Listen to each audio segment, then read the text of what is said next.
Hi everyone, welcome back to my channel and welcome to a little finishing books I want to read before 2023. There's actually still a good amount of books that I want to read in 2023, but I'm not like pressuring myself to actually get through them. But there are a couple that I'm like, okay, really want to get to these. I pulled out a whole stack of books and then I do have one on my iPad already. I have Vow of Thieves on my iPad, which if you saw my last video, which was reading popular TikTok books, I read the first one, which is Dance of Thieves in that video. So I want to finish the duology this year. And then I've got some physical copies. So first I have Grimm's Fairy Tales, which I think what I'm gonna do with this is I'll just kind of read them randomly. This is not a book that's like I really feel pressured to get to this year, but I just want to since I've had it on my shelves for a long time. And it's such a beautiful addition to this book. And then I have Sell or Be Sold. This is like a businessy type book and I just want to read it before I start my new job after graduation. And then another book that I want to start before my new job after graduation is The Confidence Code. I believe this is just about confidence in women in general, but also in the workplace. So I don't think I'll read both of those in this video because it just seems like those are very kind of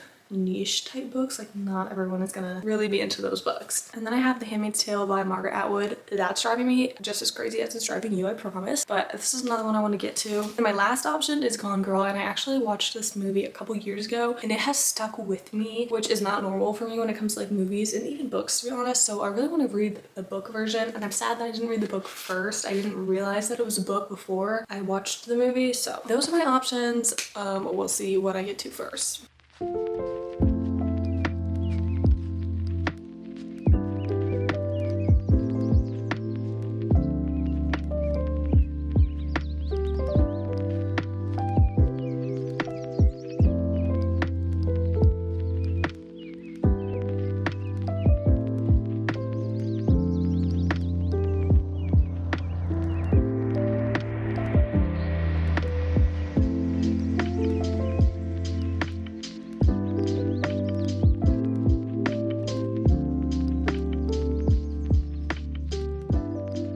Decided to read The Confidence Code first. If this is not a book that you're interested in, then you can skip to here. But I wanted to read it because it's so short and I just thought that I could get through it pretty quickly. But I'm already on page 48 and I've actually written some things down so that I don't forget to talk about them. But there's a lot of statistics in the beginning and just a lot of comparing men versus women and like their level of confidence, and they bring in a lot of statistics, like they're not making anything up. But I just was not expecting like that much comparison between men and women, so it's just kind of a lot for me. But I do feel like it's important to know. I just feel like I don't need every statistic that they bring up about women to be compared to a man, because this I don't remember if I mentioned this book is like written for women. Like it says the science and art of self-assurance, what women should know, and it does talk a lot about like the confidence gap between men and women and how like they found that most men have a lot more confidence than women and like how we think differently than men. So the psychology behind this is really interesting. If you're into psychology, you might like this as well. But I do kind of feel like just working on your confidence is really important. Like no matter what you do, just in general, like as a human being, working on your confidence is important. I'm on page 85, chapter 4, and they say right in the book that it's not intended to be like advice or a how-to guide, but that's exactly what I thought it would be. And I was like waiting for that moment to hit, but that's fully my fault because it literally says on the bottom the science and art of self-assurance. Like it doesn't say like that it's gonna help you get there. It's just like the science behind it, which I'm still really enjoying. And if you're into psychology, you'll love this. I'm on page 160 right now, so I'm almost finished. I feel like it's actually taking me a while to get through this, but I feel like that's just because I'm taking the time to like annotate it. There's also one part of this book that I feel like is going to be really helpful, and it just talks about reframing your thoughts and to look at them in like a more positive way. And if that is hard to do, then pretend like your friend had just told you that. What would you say to them? I don't know. I just wanted to share that because I felt like it would be really helpful, at least for me. I am so sorry if you can hear my neighbor right now. I'll try to edit the audio as best I can, but he has been playing all day and he's just so loud. I just really love living in an apartment, you know, I just really love it. Anyway, I'm here to give you my final thoughts on The Confidence Code. So I feel like I mentioned earlier that I thought that this book was like for confidence in the workplace, and it's definitely not just for confidence in the workplace. Especially towards the end, they have almost a whole chapter dedicated to like passing confidence on specifically relate to like your children. So that was not really something like I could connect to. And honestly, when I got to that part, I kind of just skimmed it. But I will say I'm excited to reread this in a couple of years to kind of see like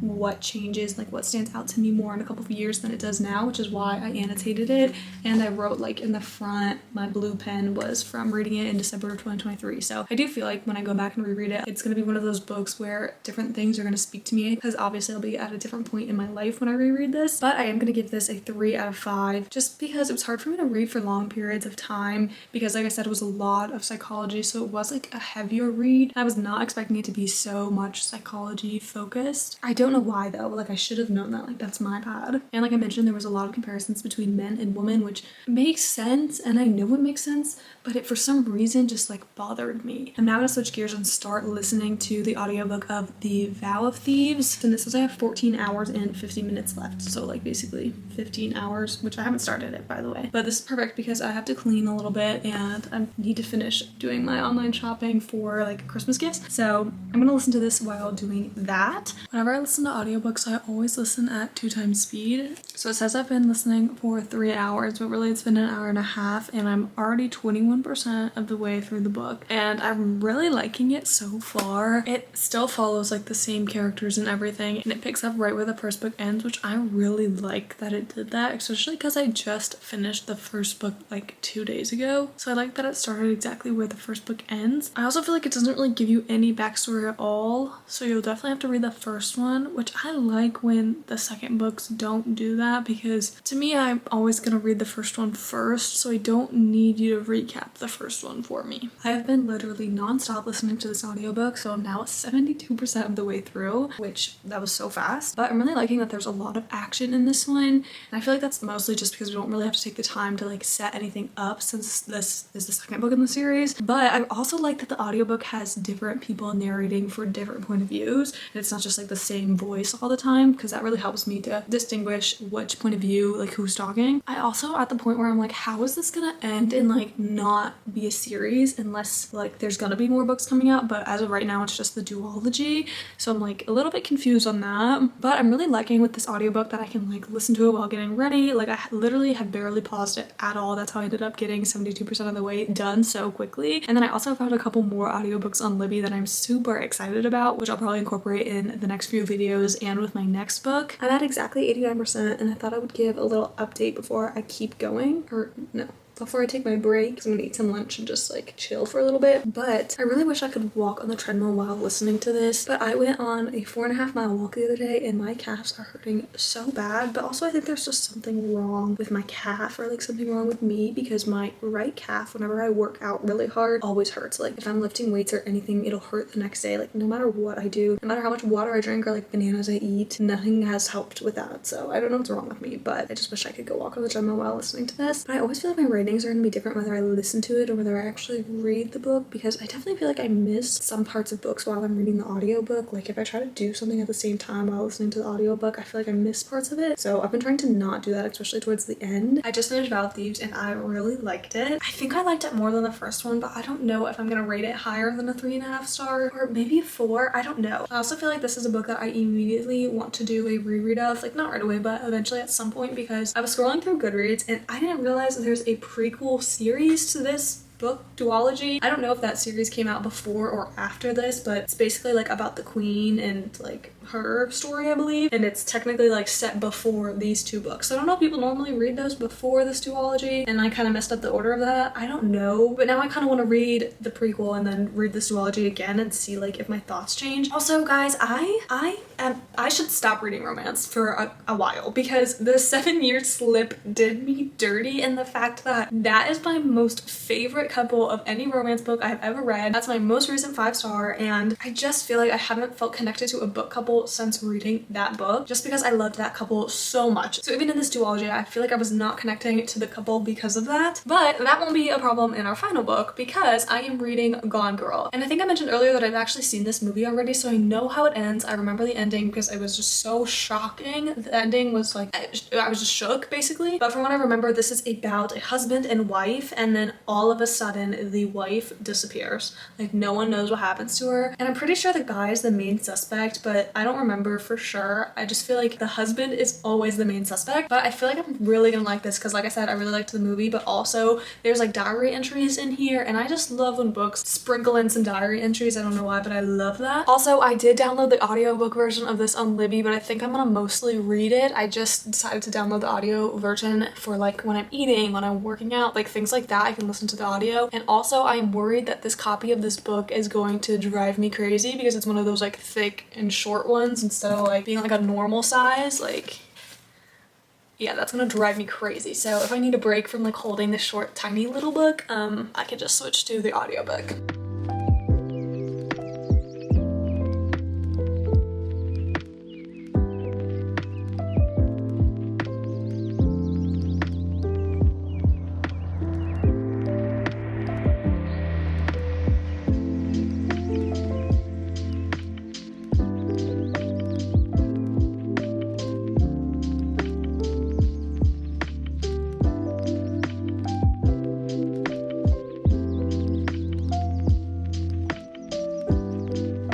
This background looks so jungle-like right now because I have my plant and then like this cheetah print blanket. Anyway, I'm on page 52 and I'm realizing that I don't remember the full ending to this book. I only remember part of it, which is making me so excited to keep reading because just already like the action is there. Like the wife is already gone. He's already called the police. Like the police are at his house right now. And I really like that we're mixing like one chapter is present day, his point of view, and then the next chapter is diary entry like from the past.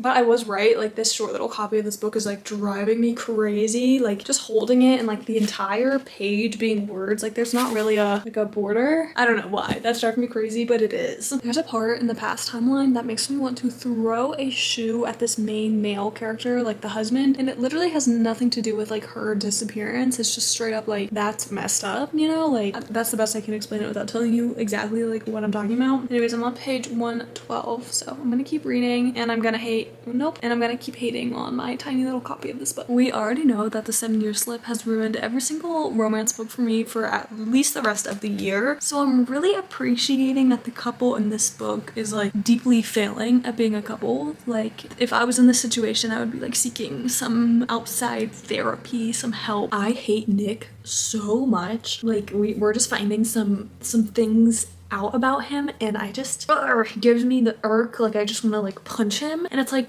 don't even try, Nick, don't even try to make excuses. I'm tired of your excuses. I don't want to hear them. I tried some heatless curls last night and I feel like they look really good, but the top of my head looks horrendous. Like I have no volume. I've got nothing going on the top of my head right now. Let me talk about what you're actually here for. Now on page 305, so I'm a little over halfway done, and I know that we're supposed to hate certain characters, but wow, like this author really makes it out so that we hate them. You know what I mean? Like I'm feeling some emotions towards some characters, even though like I literally know how it ends. I'm still feeling those emotions and I'm like, what's going on here, you know?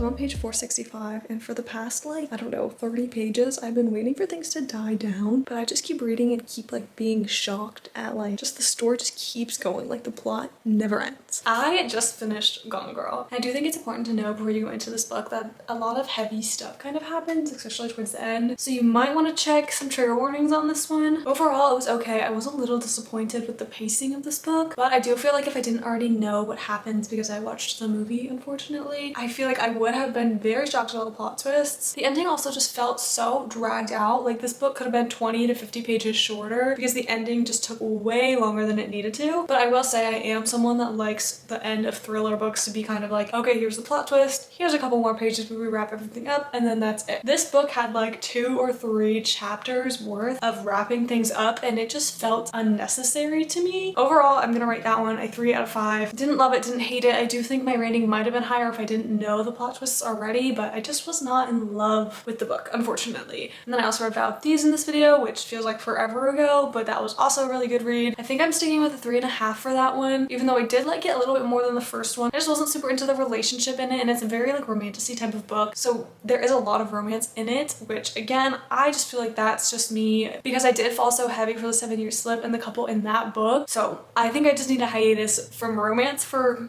just a little bit. And then I also read The Confidence Code. I'm also rating this one a 3, but it feels kind of weird to rate it since it's a non-fiction book. But if you are really interested in psychology or confidence, or you feel like you could get something out of this book, confidence in psychology and science-wise, I say go for it. I really enjoyed it, and it's a pretty short read. That is it for this video. I hope you all enjoyed it. Don't forget to comment, like, and subscribe, and I will see you in the next one. Bye!